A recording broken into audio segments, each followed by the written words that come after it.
할렐루야. 네.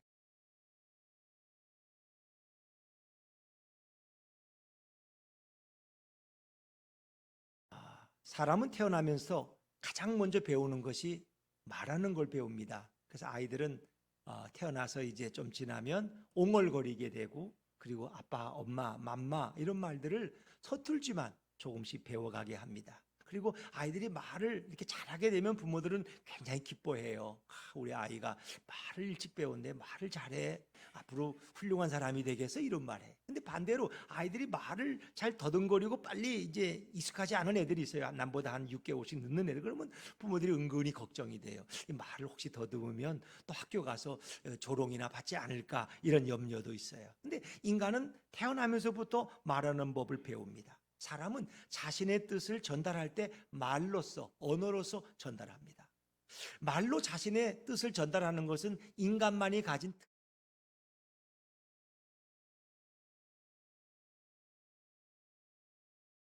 누구든지 좋아한다는 것입니다. 이 전 세계 모든 사람들의 공통점은 말하기를 좋아해요. 왜? 말하면 즐겁거든요.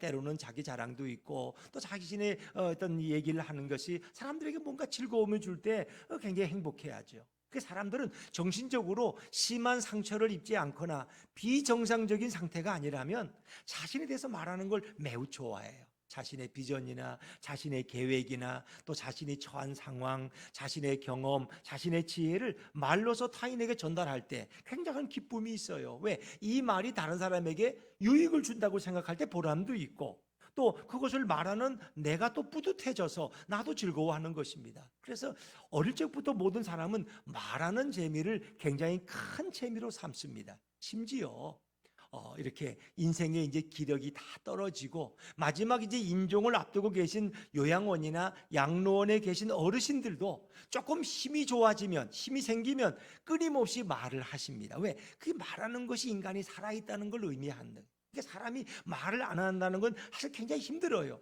우리가 군대에서도 내부반에 이렇게 모여 있으면 뭐 그 많은 시간을 어떻게 보냅니까? 서로가 자기들의 이야기를 하면서 즐거워하고 또 이렇게 시간을 보람 있게 보내는, 그것은 사회 어디든지 다 마찬가지예요. 그러니까 말하는 재미는 인간에게 큰 즐거움이다. 말을 안 하면 인간은 병든다는 거 아세요? 그리고 어르신들이 독거노인들 혼자 오래 계시면 며칠 동안 말 한마디 안 했대. 이러면은 이 병이 걸리는 거예요. 우울증이 오고 인생을 살 의미를 못 느끼는 거예요. 그래서 어떤 나라에서 보니까 이제 말하는 인형을 하나씩 선물해 가지고 아침이 되면 할아버지를 깨워, 할아버지 일어나세요, 일어날 시간이세요, 잘 주무셨어요? 로봇가 말을 하는 거야. 그래, 잘 잤다, 잘 일어났다, 너는 괜찮니? 이렇게 하면서 말을 몇 마디 섞는 것이 그 할아버지의 삶을 활기 있게 한다.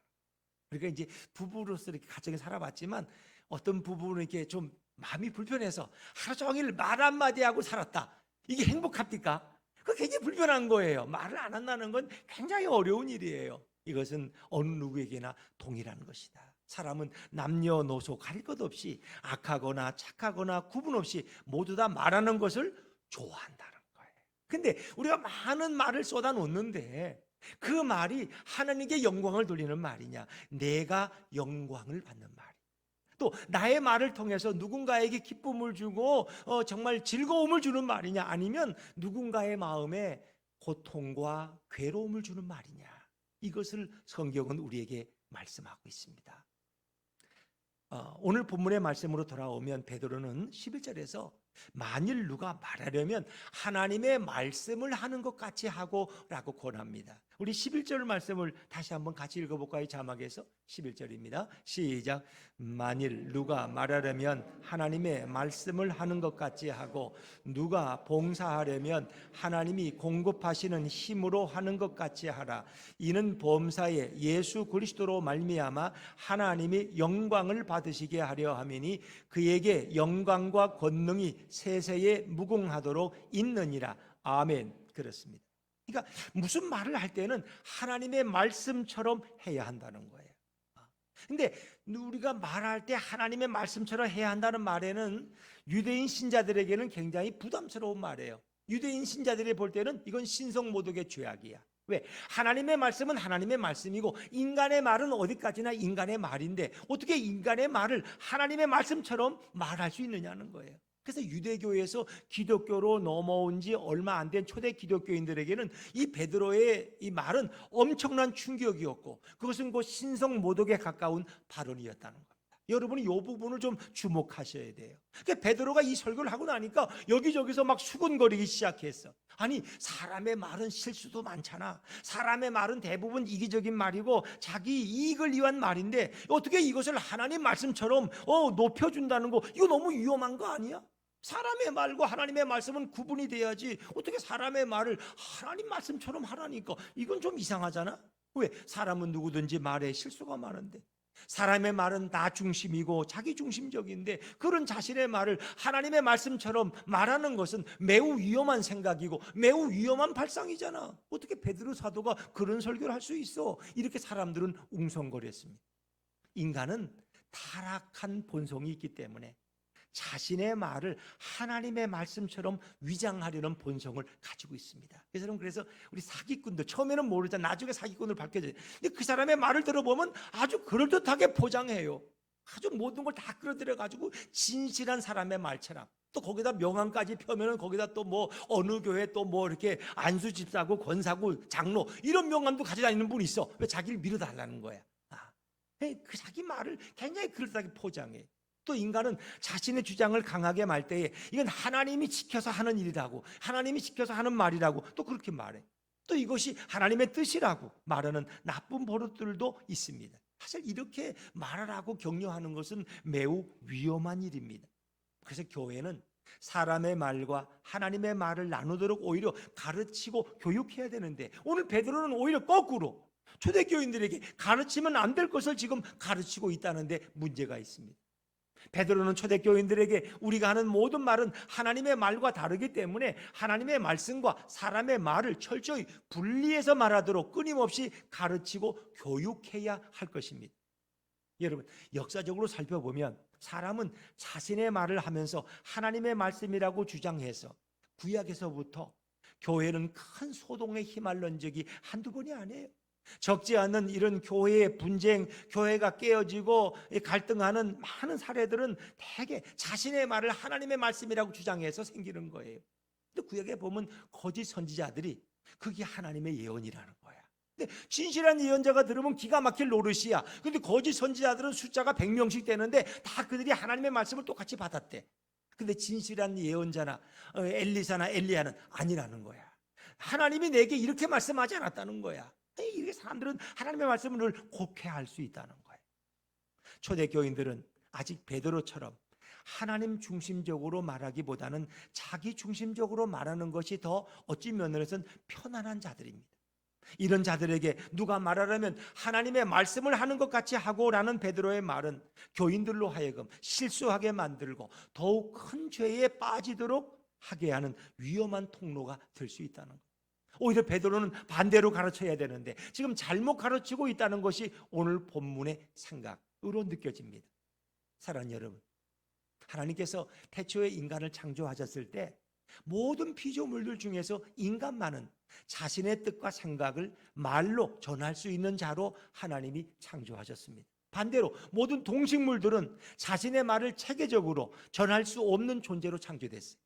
그래서 이렇게 개를 좋아하는 분들은 막 개하고 대화도 한다 그러는데, 뭐 자기 생각이나 사상을 나눌 수 있어요? 그냥 개가 그냥 내가 너를 좋아한다 뭐 이런 표현, 너 배고프지? 내가 밥 줄게, 이렇게는 말할 수 있을지만, 야 나는 오늘 교회 가서 이런 설교 들었는데 야 그 헷갈리더라, 이걸 개한테 말하면 개가 알아들어요? 또 개가 거기서 말할 수 있어요? 모든 동식물들은 그런 재능은 하나님이 주시지 않았어요. 이건 인간에게만 허락하신 특권이에요. 인간이 말할 수 있다는 거, 언어가 있다는 거. 성경에서 보면 가끔 이제 뱀이 말하는 구절이 나와요. 창세기 3장에 보면 뱀이 와서 아담과 하와를 유혹해. 또 나귀가 이 거짓 선지자에게 말하는 구절이 나와요. 왜 너가 자꾸 나를 괴롭히느냐? 지금 네가 앞을 보라, 누가 막고 있는데 자꾸 왜 안 간다고 나를 때리느냐? 이 나귀가 말을 해요. 발람이라는 선지자에게. 이제 그런데 그건 아주 특이한 희귀한 현상이지 일반적인 현상은 아니라는 것입니다. 오직 하나님께서 자신의 형상으로 창조한 인간만이 자신의 생각과 뜻을 논리적으로 체계적으로 정확하게 말로 전달할 수 있는 특권을 가지고 있습니다. 처음 창조된 인간은 모든 말을 할 때 하나님께 영광 돌리는 말을 했어요. 하나님께 기쁨을 드리는 그런 말들을 인간들은 매우 훌륭하게 했습니다. 또한 타인에게 말을 할 때도 따뜻한 마음을 전달하는 도구로 언어를 사용했고, 또 함께 하나님을 찬양하고 영광 돌리는 말을 했습니다. 자, 그런데 문제가 생겼어요. 인간이 교만이 찾아오면서 그 인간이 타락을 경험하게 되죠. 인간이 타락한 후에 제일 먼저 변화된 것이 뭐예요? 자신을 위한 변명하는 말로 타락했다는 거예요. 그러니까 하나님께서 물어요, 아담에게. 야, 너 내가 먹지 말라고 선악과 왜 먹었느냐? 아니, 난 몰라요. 당신이 주신 이 여자가 먹으라고 해서 내가 먹었다고요. 이 변명의 말이. 또 하와에게 너도 그걸 먹고 왜 남편에게 왜 먹으라고 주었느냐? 뱀이 나한테 먹으라고 해 줘 먹었다. 난 잘못이 없다는 거예요. 타락한 인간은 변명의 말로 이렇게 타락한 걸 드러내는 거죠. 인간은 타락한 후에 거침없는 말로 하나님보다 자신을 더 높입니다. 하나님을 폄하하고 하나님을 비판하고 하나님을 대적하는 말로 완전히 인간이 타락되어 버립니다. 창조주 하나님을 노골적으로 반대합니다. 그리고 하나님께 빈정거리는 말을 하는 피조물로 인간은 타락했습니다. 그리고 인간은 나아가서 남을 속이고 남을 이웃을 욕하고 남을 죽이는데 거침없는 말을 사용합니다. 인간은 거짓말로 자신의 과거의 무용담으로 자신에게 영광을 돌리는 자로 철저하게 인간은 타락되어 갑니다. 인간은 인간을 가장 더럽고 추악한 자로 바꾸는데 말이란 도구를 사용합니다. 말은 가장 강력한 살인 무기가 되었습니다. 타락한 인간에게 말은 상대를 죽이는 가장 무서운 살인 병기로 변질되었습니다. 하나님께 영광을 돌리고 하나님을 찬양해야 될 말이, 이웃을 격려하고 사랑해야 될 말이 사람을 죽이는 살인 병기로 말이 변질됐습니다. 타락한 인간은 손과 주먹으로 사람을 살해할 뿐만 아니라 말로 사람을 닥치는 대로 죽이는 잔인한 자가 되었습니다. 칼로 죽이는 자보다 말로 죽이는 자가 더 많아요.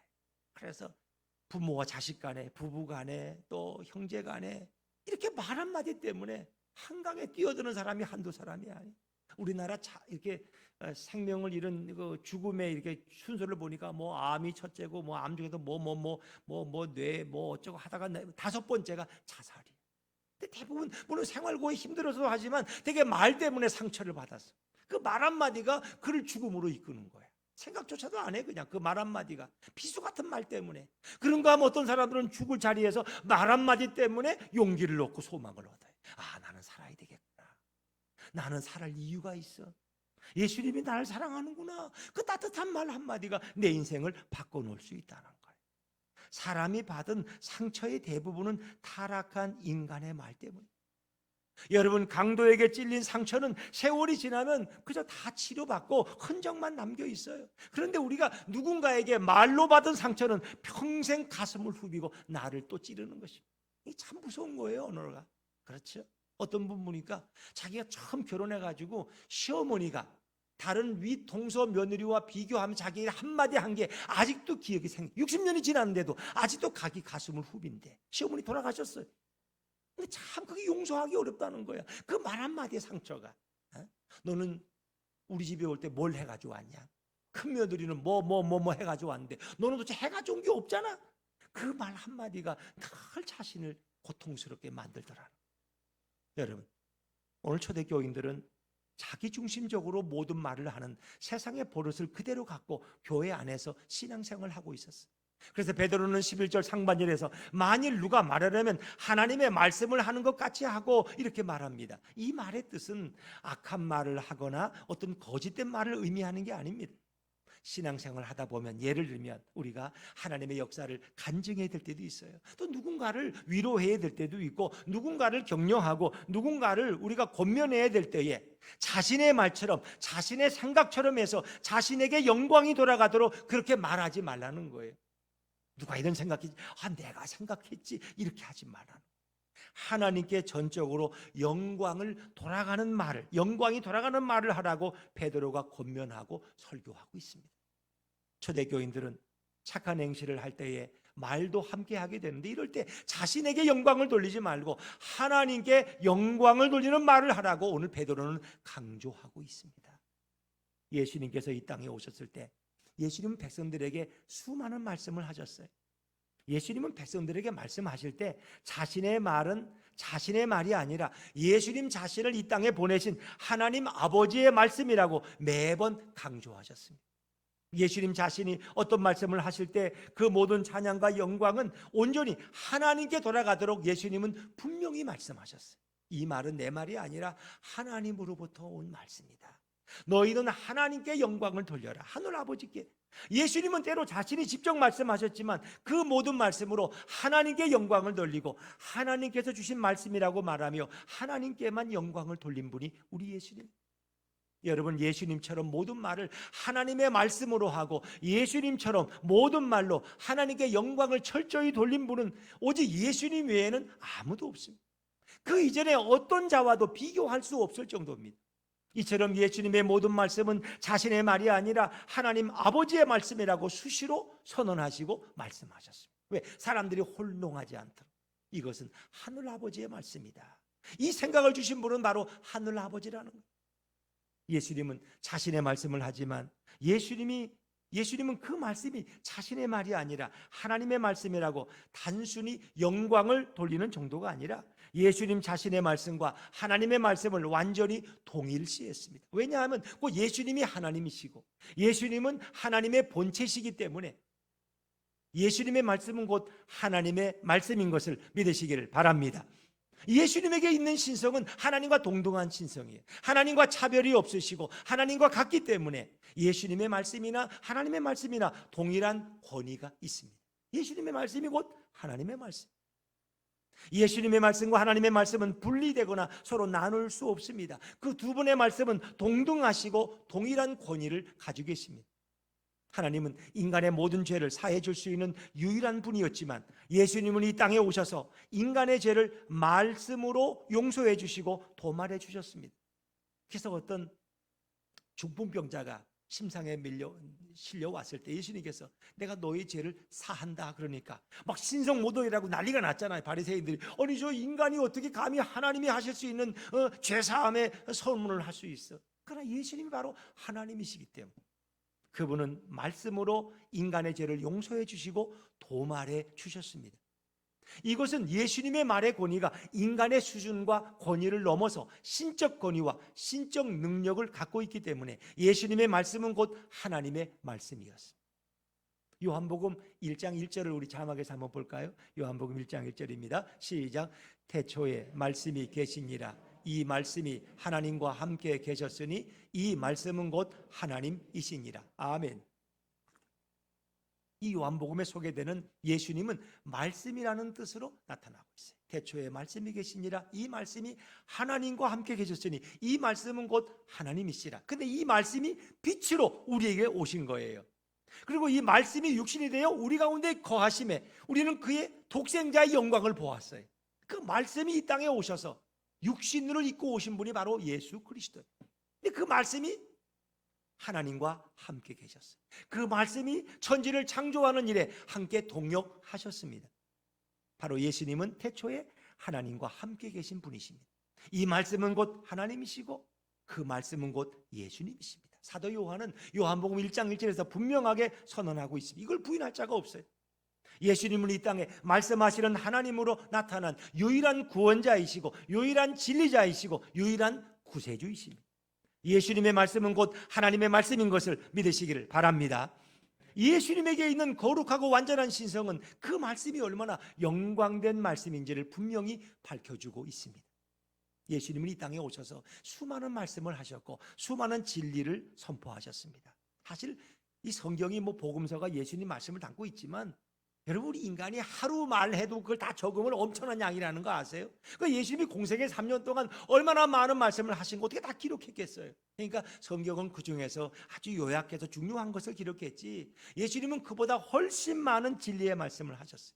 그런데 유대 백성들과 유대 종교 지도자들은 예수님의 말씀을 잘 받아들이질 않습니다. 그들은 오히려 예수님 말씀을 비난하고 그 말씀을 거부하고 예수님께 욕하기를 서슴지 않았습니다. 예수님의 말씀을 미련한 백성들과 타락한 종교 지도자들이 공격하고 비판하는 것은 우리가 이해할 수 있다고 치더라도 아니 심지어 제자들까지 예수님의 말씀을 받아들이지 못했어요. 그리고 예수님 말씀이 너무 어렵다고, 예수님 말씀이 너무 곤란한 말씀이라고, 예수님 말씀이 너무 지나치다고 수군거리며 비판하는 상황까지 갔다는 걸 아세요? 처음 들어보시죠? 자, 요한복음 6장 60절과 61절 말씀 한번 다시 읽어볼까요? 같이 읽죠. 시작.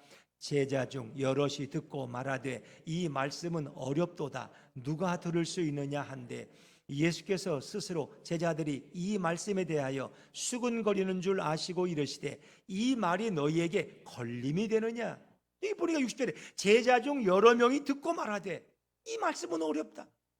예수님이 자신이 하늘에서 내려온 떡이라고 설교하실 때, 너희가 떡을 먹어야 영생을 얻을 수 있다고 말씀하실 때, 예수님이 이제 너희가 내 살을 먹어야 너희가 영원히 살 수 있다고 말씀하실 때, 지하들은 아니 사람이 어떻게 살아있는 사람의 살을 먹을 수 있어? 라고 수근거렸습니다. 60절에 이 어렵다는 말은, 이 뜻은 지하들이 예수님의 말을 못 받아들이겠다, 너무하다, 너무 지나치시다 라고 말했다는 걸 의미합니다. 단지 그 말이 어려운 것이 아니라 예수님의 말이 너무 심하고 너무 지나치고 너무 상식 밖의 말이라고 비판하고 거부한 것을 의미합니다. 그래서 많은 사람들이 그 말씀을 듣고 예수님을 떠나갔어요.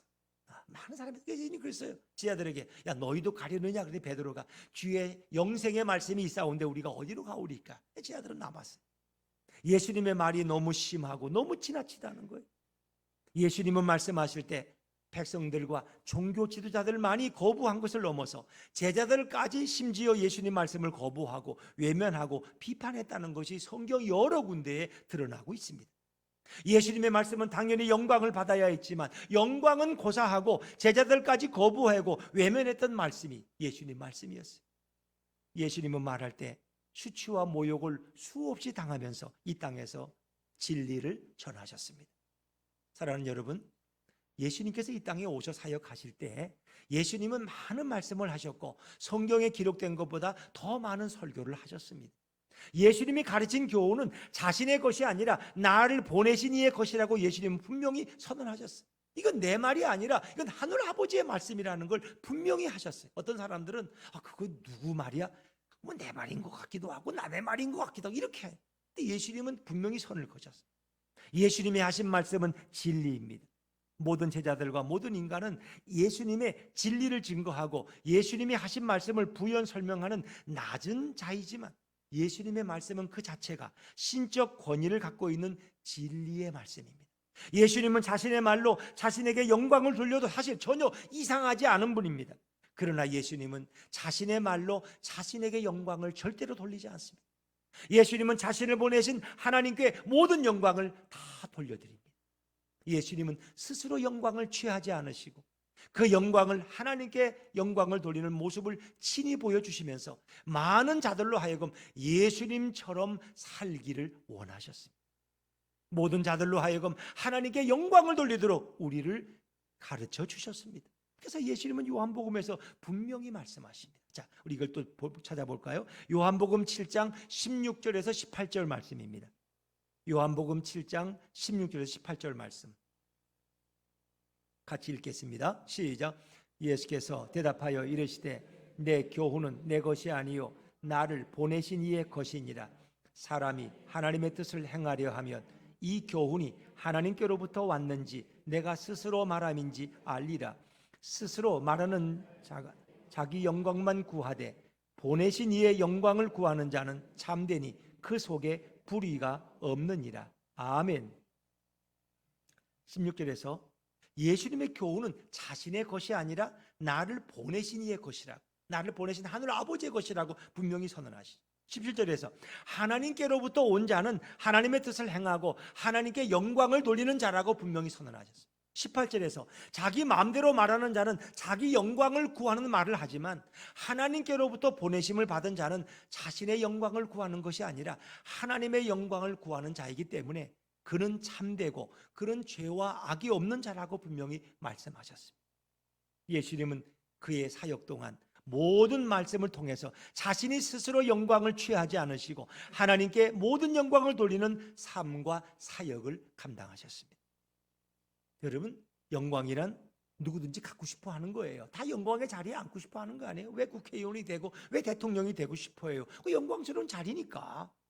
영광스러운 삶을 살고 싶고 영광스러운 말을 하고 싶은 것이 바로 인간의 속성입니다. 인간은 다 주목받고 싶고 존경받고 싶어요. 인간은 영광을 갖기 위해서라면 자신의 때로 심지어 자식도 버릴 수 있는 존재이고, 심지어 예전에 왕들 보면 자신이 영광을 찾으려고 자기 자식을 죽일 수 있는 자가 바로 인간이에요. 때로는 자신과 평생을 생사고락했던 자들도 배신하고 그들을 죽일 수 있는 자가 영광을 갖고 싶어하는 인간의 속성입니다. 정치인들 보세요. 자기가 영광을 취할 수 있다면 자기 친구도 냉정하게 버리는 거예요. 그러나 진정한 영광이란 자신이 스스로 높이는 것이 아닙니다. 진정한 영광이란 스스로 취하는 것이 아닙니다. 북한의 김일성 3부자처럼 스스로 영광을 취하기 위해서 남을 괴롭히고 인민을 탄압하고 인민을 죽이는 영광은 2,500만 동포를 고통과 아픔 속에서 죽어가게 만드는 것입니다. 자기들이 영광을 받으려고 백두혈통이라는 그 특별한 계보가 모든 영광을 얻으려고 대중인민들은 고통 속에 살아가는 것입니다. 북한 정부와 김일성 3부자는 말을 아주 잘합니다. 말을 아주 잘 만들어냅니다. 말을 거침없이 합니다. 그러나 이 모든 말은 자신들이 영광을 얻기 위해서 거짓말도 하고 도발적인 말도 하고 살인적인 말도 서슴지 않습니다. 진실이 별로 많지 않습니다. 이런 말은 영원히 영광스럽게 남지 못하고 시간이 지나면 쓰레기처럼 소각되고 없어지는 말입니다. 인간의 어떤 말도 스스로 영광을 취하면 하나님 앞에서 심판을 받게 됩니다. 그러나 예수님의 말씀은 자신에게 영광을 돌려도 되는데 인류를 구원하기 위해서 진리의 말을 하셨기 때문에 얼마든지 예수님은 영광을 받으실 자격이 있는데, 예수님은 그렇게 하지 않으시 모든 말로 하나님께만 영광을 돌리셨습니다. 예수님은 자신에게 영광을 돌리지 않고 자신을 보낸 하나님께 모든 영광을 돌린 것을 믿으시기를 바랍니다. 예수님조차 이렇게 하셨다면 인간들은 자신이 영광을 얻기 위해서 말하면 안 됩니다. 그것은 참된 영광이 아니라 거짓된 영광이고 하나님께 심판을 받게 될 없어질 영광입니다. 영광이란 자화자찬이 되면 안 됩니다. 자신의 말로 자신을 높이고 자신의 말로 자신을 자랑하는 말은 가장 무서운 죄 중에 하나가 되고 나중에 심판대 앞에서 영원히 지옥 가는 증거가 됩니다. 영광이란 자신이 만드는 것이 아닙니다. 영광이란 스스로 높아지는 것이 아닙니다. 영광이란 예수님처럼 하나님께 영광을 돌려야 합니다. 인간은 하나님의 영광을 취하여 인간 자신의 영광으로 바꾸려고 하다가 인간은 완전히 타락한 존재가 됐습니다. 인간은 타락한 후에 모든 말과 모든 행동이 자신이 영광받고 싶어 했습니다. 늘 높은 자리에 서기를 원하고 사람들의 주목을 받기 원하는 것이 인간의 타락한 본성입니다. 이렇게 타락한 후에 인간의 고단한 삶은 평생 동안 이어집니다. 인간은 스스로 또는 저절로 다시 하나님께 영광을 돌리는 타락 전의 원래의 모습으로 돌아가지가 못합니다. 평생 동안 자신이 영광받기 위해서 자신에게 영광을 돌리기 위해 씨름하다가 지옥으로 떨어진 비참한 인생이 되었습니다. 하나님의 영광을 보고 그분께만 영광을 돌리지 못하는 자들이 바로 인간이고 열심히 신앙생활하는 우리들입니다. 신앙생활을 하는 자들까지도 모든 영광을 은밀히 자신에게 돌리는 타락된 인생을 살고 있을 때 은혜로우시고 자비로우신 하나님 아버지께서 예수님을 이 땅에 보내십니다. 그리고 예수님께서 모든 말과 행동과 참 마음에서 어떻게 모든 영광을 하나님께 돌려야 되는지 우리로 하여금 보여주게 하셨고 깨닫게 하셨고 알게 해주셨습니다. 할렐루야. 하나님 아버지께서 만약 예수님을 보내지 않았다면 모든 인간은 하나님께 영광을 돌리고 어떻게 말을 해야 하는지 알지 못하다가 다 지옥으로 떨어지는 존재가 되었을 것입니다. 그러나 하나님 아버지께서는 예수님을 보내시고 예수님을 통해서 인간이 어떻게 영광을 돌려야 하는지 정확히 알게 해 주셨습니다. 그뿐만 아니라 하나님 아버지께서 예수님을 보내서 타락한 인간들이 자신의 영광을 구하다가 지은 모든 죄를 예수님이 우리 대신 짊어지고 골고다에서 죽도록 하십니다. 타락한 인간이 자신을 위해서 영광을 구한 그 인간의 더러운 죄를 예수님이 대신 뒤집어 쓰고 비참하게 죽도록 역사하신 분이 바로 우리 하나님이십니다.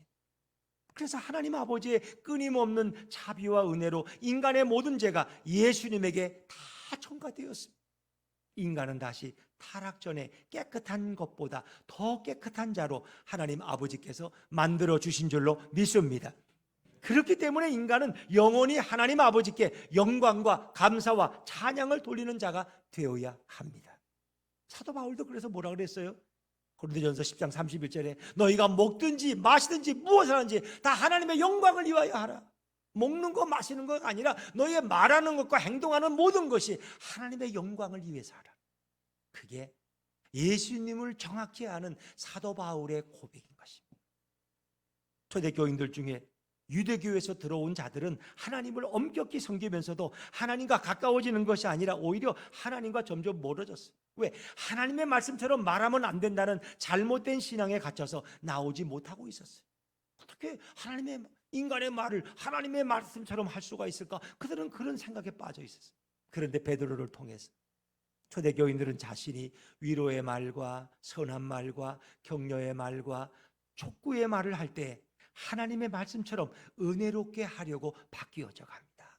또 하나님의 말씀처럼 사랑이 가득하게 바뀌었고 하나님의 말씀처럼 격려하도록 말합니다. 초대교인들이 자기 중심적으로 말하던 이런 잘못된 말의 습관에서 하나님 중심으로 말하려 할 때에 자기의 이기적인 말을 빼고 은혜롭게 말하는 자가 됩니다. 그리고 하나님께 영광을 돌리도록 사람들이 말했기 때문에 자신도 알지 못하는 사이에 교회 분위기가 너무너무 좋아졌습니다. 그리고 남을 비판하고 남을 충동질하던 교인들까지 서서히 변화되면서 교회는 하나님의 영광인 거룩함이 가득한 은혜로운 교회로 바뀌어 간 줄로 믿습니다. 여러분, 집에서도 그래요. 교회만이 아니라 집에서도 자녀들에게, 배우자들에게 말할 때 하나님의 은혜로운 말씀처럼, 예수님의 은혜로운 말씀처럼 하려고 했기 때문에 집안의 분위기는 하나님의 영광으로 가득 차게 되었습니다. 여러분, 우리의 가정들도 날마다 변화되고 있는 줄로 믿습니다. 초대교인들은 베드로의 설교대로 무슨 말을 할 때에 이기적이고 자기중심적인 말에서 하나님께 영광을 돌릴 수 있는 말로 말하고자 노력할 때에 교회와 가정에 놀라운 변화가 여기저기서 일어나기 시작했습니다. 이제는 상처를 주던 말들이 서서히 사라집니다. 자신을 높이고 드러내고 자랑하던 말들이 서서히 사라집니다. 모두가 하나님의 말씀처럼 위로하고 격려하는 말로 바꾸면서 교회는 세상과 완전히 다른 따스한 보금자리로 변화되어져 갔습니다. 그런가 하면 여러분, 세상 사람들의 말은 그 숨은 뜻이 다 자신을 위한 말이고 이윤을 위한 말이고 남을 낮추는 말들 뿐입니다. 그래서 세상 사람들이 말 잘하는 사람들을 보면은 자신을 굉장히 낮추는 것 같은데 사실은 자신을 드러내는 경우가 더 많아요. 세상을 살면서 상대의 말 때문에 우리는 상처를 받기도 하고 세상을 살면서 말로 남을 주저없이 죽이는 세상을 살아갑니다. 세상을 살면 살수록 사람의 말이 너무 무서워요. 그래서 말 때문에 상처를 받은 모든 사람들은 말로 위로해 주시고 말로 품어주시는 예수님을 만나야 합니다. 예수님을 만나면 우리가 말로 받은 모든 상처들이 깨끗하게 치료받을 줄로 믿습니다. 그 예수님께 나오면 세상의 모든 말로 상처받은 영혼을 우리 주님은 치료해 주십니다. 누구도 수고하고 무거운 짐진 자들아 다 내게로 오라, 내가 너희를 쉬게 하리라. 예수님의 말씀은 모든 죽어가는 자를 다시 살리는 은혜의 말씀이고 하나님의 영광을 볼 수 있는 능력의 말씀이기 때문입니다. 누구든지 예수님의 말씀을 나와 들으면 모든 상처가 사라지고 모든 아픔이 아물어지고 모든 고통이 끝날 줄로 믿습니다. 우리는 놀라운 예수님의 사랑을 경험하게 됩니다. 예수님은 절대로 자기중심적이고 이기적인 말씀을 하지 않으셨습니다. 예수님은 자기를 믿고 따르는 모든 자들을 위해서 말씀하시는 분이십니다. 이런 예수님을 만나면 인생이 새롭게 변화되어집니다. 할렐루야. 그래서 성경이 뭐래요? 누구든지 그리스도 안에 있으면 너희는 새로운 피조물이라. 보라, 이전 것은 지나갔으니 새 것이 되었다는. 예수님 안에 있고 예수님을 닮아가고 예수님이 말씀하셨던 것처럼 우리가 말하게 된다면 나도 모르게 우리는 변해가는 것입니다. 그러나 우리가 예수님께 나오지 않으면 세상의 험담과 세상의 거짓과 세상의 고통을 주는 말로 인해서 쓸쓸한 골봉에서 가슴을 쓰다듬다가 말 때문에 죽어가는 비참한 인생이 되고 마는 겁니다. 예수님의 따스한 말을 듣지 못하고 세상 말에 죽는 것보다 더 비참한 인생은 없습니다. 성도는 자기 자신을 위해서 말하는 자가 아닙니다. 성도는 자기 자랑을 장황하게 말하는 자가 아닙니다. 성도는 자기 주장을 우기려고 남의 말을 깎아내리는 자가 아닙니다. 성도는 자기 주장이 무시를 당한다 하더라도 분노하는 자가 아닙니다. 성도는 하나님의 말씀처럼 말하려고 따스하게 위로하고 폭넓게 이해하고 사랑이 깊은 말을 하는 자가 바로 성도입니다. 성도는 예수님을 주목하면서 말하는 법을 매일 배워야 합니다. 예수님이 어떻게 말씀하셨지? 이런 경우라면 예수님은 어떻게 말씀하셨을까? 늘 예수님을 바라보는 겁니다. 그래서 예수님을 바라보면서 자신이 하는 말을 수정하고 보완하면서 예수님을 닮아가야 하는 것이 성도입니다. 그런데 그게 잘 안 돼요. 성도라고 하면서도 예수님에게 말하는 법을 잘 배우지 못해서 나이가 많고 직분을 오랫동안 갖고 있어도 어린아이처럼 말할 때가 우리는 너무나 많이 있어요. 목사인 저 자신도 마찬가지. 수많은 성도들이 세상에서 말하는 법을 배웁니다. 세상 사람들은 말할 때 자기 자랑을 일삼고, 세상 사람들은 말할 때 자기 주장만 옳다고 우기고, 세상 사람들은 말할 때 자신의 말로 남들을 거침없이 깔보고 짓누르고 비하하는 말들을 쏟아냅니다. 성도들이 세상에 살면서 가장 많이 교육받는 것이 말하는 방법이고 말하는 기술이고 말하는 능력입니다. 그런데 성도들이 예수님의 말씀처럼 닮아가지 않고 세상의 말을 닮아가면서 교회에서 서로 세워주고 서로 격려하고 서로 화합하려는 말보다 때로는 분쟁을 조장하고 분파를 만들고 불만을 만들어내는 말로 가득 차게 할 수도 있습니다.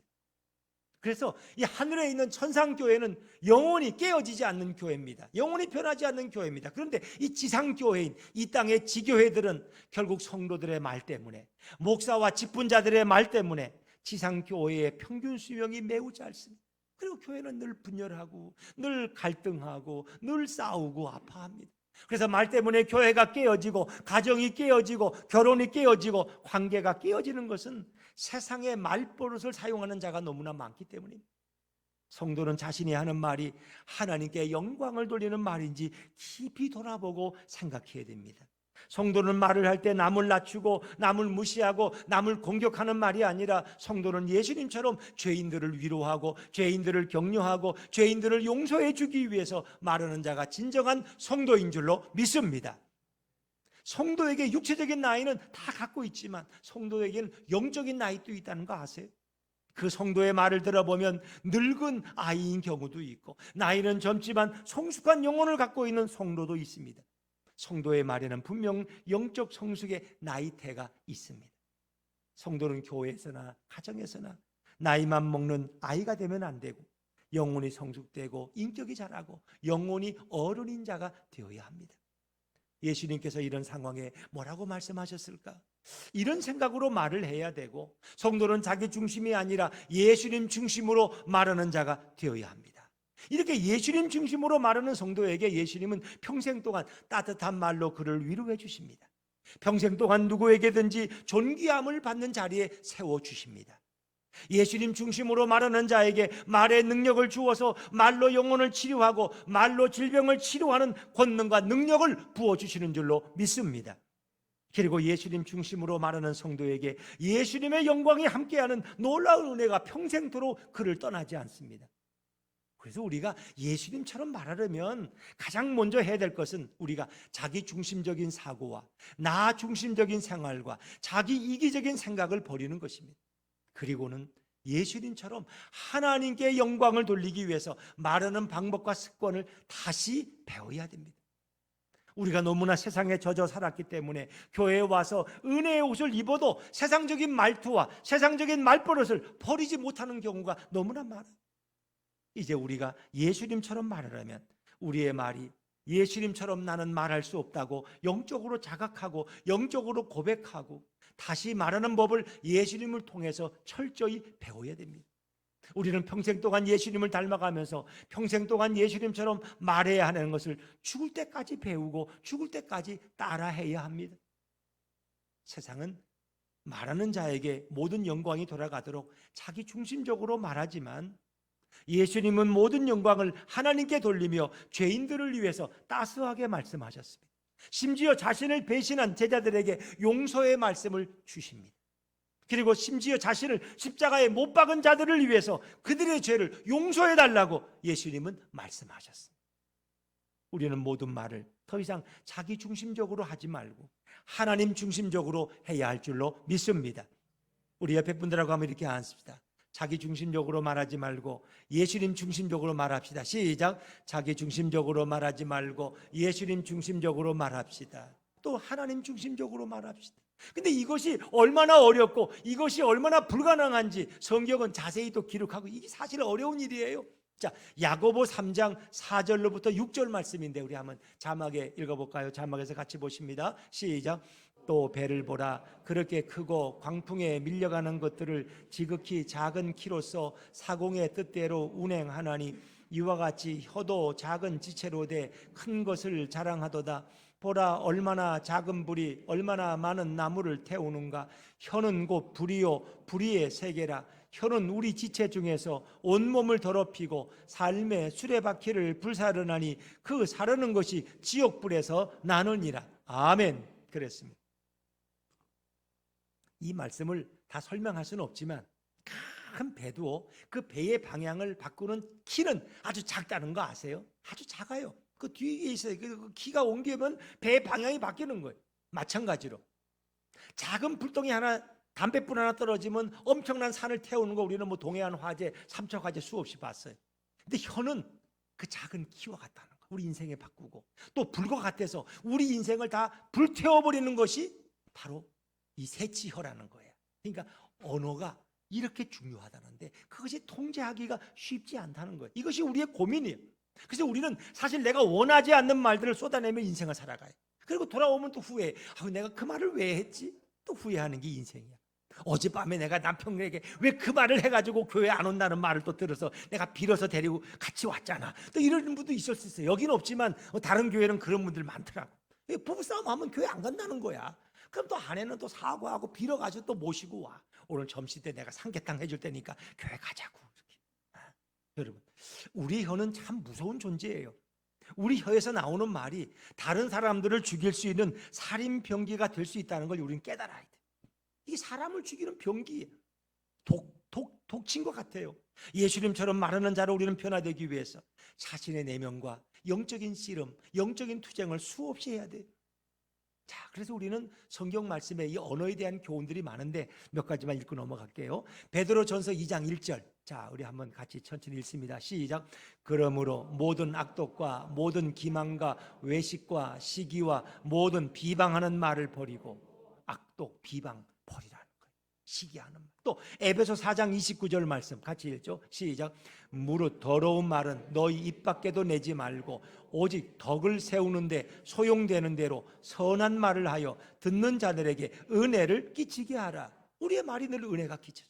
더러운 말은 입에 담지도 말으라는 거예요. 자, 잠언 16장 24절 같이 읽죠. 시작. 선한 말은 꿀송이 같아서 마음에 달고 뼈에 양약이 되느니라. 이 좋은 명약이 된다는 거예요. 그 말 한마디에 내 병이 다 났어. 마음에 그냥 근심이 다 떠나갔어. 이 선한 말이에요.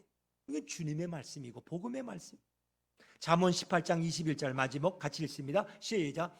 죽고 사는 것이 혀의 힘에 달렸나니 혀를 쓰기 좋아하는 자는 혀의 열매를 먹으리라. 아멘. 죽고 사는 것이 혀의 힘에 달렸어. 이 말 한마디. 우리가 어떤 말을 하면서 평생 사느냐, 부정적인 말이냐, 비판적인 말이냐, 복음적인 말이냐, 영광을 돌리는 말이냐, 이게 무섭다는 거예요. 왜? 우리는 하루에 한 번만 말하는 게 아니라 보통 남성들은 15,000마디, 여성들은 30,000마디 말을 하는데 그것이 매일매일 쌓인다고 생각해 봐요.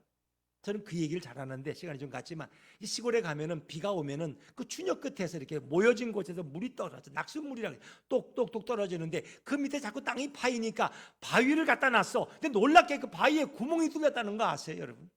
그 계속 낙수물이 똑똑똑 떨어지는 게 평생을 떨어지니까 그 바위에 구멍이 생겼어. 큰 물이. 그러니까 우리가 하는 말이 우리의 인생을 바꾼다. 참 무서운 거예요. 언어라는 건 너무 무서운 거야. 이제 우리는 철저히 예수님을 따라가는 예수님의 언어를 배워야 할 줄로 믿습니다. 그렇게 되면 우리의 모습에서 사람들은 예수님의 사랑과 예수님의 영광을 보게 되고 예수님께 찬양과 영광을 돌리며 은혜로운 삶을 살게 됩니다. 우리 부영 아파트 계신 분들이 다 예수님의 언어를 배우면 부영 아파트에는 작은 예수가 너무나 많아, 이런 얘기를 하지 않겠습니까? 결론의 말씀입니다. 우리는 예수님처럼 말하고 싶지만 현실에서 만나는 사람들을 보면 도무지 예수님의 따스한 말투가 나가질 않아, 생각나질 않아. 예배를 드리고 집에 갔더니 아이들이 그냥 집안을 엉망으로 만들어 놨을 때, 또 어떤 날 배우자의 고약한 버릇을 보게 됐을 때 늘 하던 말이 나도 모르게 튀어나와. 교회에서 거만한 자의 말투를 들으면 우리도 모르게 갑자기 몸이 커지고 분노하는 헐크로 변해. 헐크 아세요? 두 얼굴의 사나이. 갑자기 화가 나면 그냥 몸집이 커져가지고 자동차도 막 던져버리고 빌딩도 막 밀어버리는 헐크로 변해. 세상에서 예의 없는 자들의 말투를 대하게 되고 자기 잘난 자랑을 과장되게 말하는 사람을 보고 우리에게 상처와 아픔을 주는 말들을 들으면 우린 자신도 모르게 숨이 가빠지고 막 손에 힘이 들어가고 심장이 빠르게 뛰고 얼굴은 벌크게 살기돼서 헐크의 모습이 된다는 거예요. 분노한 자의 모습이 된다. 이런 상황에서 예수님처럼 말하는 건 참 어려워요. 이런 상황에서도 예수님처럼 저절로 말할 수 있다면 얼마나 좋겠냐는 생각을 하지만 그게 쉽지 않아요. 우리의 힘만으로는 안 돼요. 그러니까 누가 도와주셔야 돼? 예수님의 힘으로 가능할 줄로 믿습니다. 예수님의 힘으로 되려면 우리는 세상을 바라보면 안 되고 세상의 드라마에 빠져서 세상의 말투를 배워가면 안 됩니다. 세상의 시어머니가 며느리에게 쏟아놓는 저주에 가까운 말을 자주 듣게 되면 결국 자신도 모르게 며느리와 자식에게, 형제와 주변에 있는 자에게 저주를 퍼붓는 자가 됩니다. 드라마나 영화에서 며느리가 시어머니에게 쏟아내는 그 속된 예의 없는 말투를 자주 듣게 되면 결국 우리는 세상적인 영혼이 되어버리고 맙니다. 그래서 우리는 누구를 바라봐야 돼? 예수님을 주목해야 돼. Focus on Jesus. 예수님을 바라봐야 돼. 우리는 성경에 나타난 예수님의 말씀을 반복적으로 읽고 반복적으로 묵상하고 반복적으로 암송해서 예수님이 정확히 어떻게 말씀하셔? 예수님이 죄인들을 어떻게 불쌍히 여기시고 얼마나 크게 죄인들을 용서하셨는지, 어떻게 위로하고 어떻게 힘을 주셨는지 우리는 알아야 됩니다. 예수님의 말씀이 드라마의 저주에 가까운 말들보다 우리의 내면과 영혼에 더 많이 스며들고, 그렇죠? 습기가 스펀지에 스며들듯이 우리 영혼 속에 더 많이 예수님 말씀이 들어와야 돼. 사람의 마음과 영혼은 자주 무엇을 듣고 자주 무엇을 담느냐에 따라서 말투가 달라지고 말버릇이 달라집니다. 그래서 어떤 이렇게 폭력 영화를 많이 보면 자기도 모르게 욕이 나오는 거야. 아이들 친구들하고 쌍욕시험 집에 와서도 아빠한테 그 말이 자기도 모르게 나와. 이 말해놓고 황당해가지고 내가 왜 저런 말을 했지? 근데 친구들이 쓰는 말을 듣다 보니까 자기도 아빠한테 향해서 그런 말 쓰는 거예요. 이게 중요해. 사람의 마음과 영혼은 자주 무엇을 듣고 자주 무엇을 내 마음에 담느냐에 따라서 말투가 달라지고 말버릇이 달라집니다. 사람은 아무리 교회에서 자신의 내면을 숨기고 감추려고 해도 자신의 영혼에 있는 말투까지 바꾸지 못하고 밖으로 노출돼 버리고 맙니다. 사람은 어느 순간에 무의식 속에 자신의 속에 있는 걸 분출할 수밖에 없어요. 자신도 모르게 화가 납니다. 그런 얘기 있죠. 어릴 때 집에서 이렇게 강아지를 키우고 또 부엌에 따뜻한 곳에 꿀단지를 이렇게 올려놨는데 어머니가 밖에 아침에 이렇게 새벽에 밥하려고 나가 보니까 꿀단지 뚜껑이 열려 있고 꿀이 다 쏟아져 있어. 이상하다. 근데 강아지가 저 구석에 가 있는데 배가 통통해 가지고 있어. 뭘 아무것도 안 줬는데 왜 강아지가 이렇게 배가 통통하나? 그 강아지를 들어가지고 옮기려더니 강아지가 그냥 배를 누르니까 꿀떡꿀떡하고 꿀을 다 토해버리는 거야. 왜? 밤새도록 심심하니까 그 꿀단지를 열고 그냥 꿀을 다 먹어버린 거야. 핥아버린 거야. 그러니까 그 속에서 나오는 게 꿀만 쏟아져 나오는 거야. 사람은 자기 속에 있는 것을 쏟아놓을 수밖에 없는 유한한 존재라는 거예요. 그래서 우리는 예수님의 말씀을 반복해서 읽고 암송하면 결국 예수님처럼 자신의 영광을 위해서 자기 중심적으로 말하지 않게 되고 예수님처럼 하나님께 영광을 돌리는 자가 되어서 모든 사람들에게 예수님의 이름으로 위로하고 권면하고 용서하는 자가 됩니다. 여러분이 혹 새벽기도 못 나오셔도 새벽에 주시는 말씀을 실시간 방송으로 하고 카톡방에 들어오면 다 남지 않습니까? 유튜브에 들어가면 또 나와요. 그러면 그 말씀이라도 자꾸 들으면서 하나님 말씀을 가까이 하는 것이 내 인생을 바꾸는 좋은 지혜가 되는 거예요. 우리가 이렇게 변하면 우리 예수품 교회는 치유의 장소가 될 줄로 믿습니다. 우리 예수품 교회는 회복의 장소가 될 것이고 우리 예수품 교회는 날마다 사랑의 잔치가 날마다 열리는 천국이 될 줄로 믿습니다. 그러려면 우리가 예수님을 배워야 돼. 예수님의 말씀을 알아가야 돼. 우리 교인들은 모두가 예수님처럼 말하고자 하는 열망과 간절함으로 이곳에 모였습니다. 우리 예수분교회 성도들은 모두가 예수님처럼 말하는 자가 되어서 작은 예수님으로 살아가시고 예수님께 영광을 돌리는 가장 축복된 인생이 되시기를 주의 이름으로 축원합니다. 예수님처럼 말하는 성도는 교회도 살리고 가정도 살리고 배우자와 자녀도 살리고 궁극적으로 민족을 위해서 애국하는 자가 됩니다. 이런 성도는 교회에서도 세상에서도 가장 존귀함을 받는 자로 예수님이 세워주시고 높여주십니다. 우리는 오늘도 예수님처럼 말하는 성도로 변화되어서 예수님께만 영광 돌리는 아름다운 말의 주인공들 되시기를 주의 이름으로 축원합니다. 우리 일어나셔서 당신의 마음이 있는 곳에, 아버지 당신의 마음이 있는 곳에 함께 찬양하시겠습니다.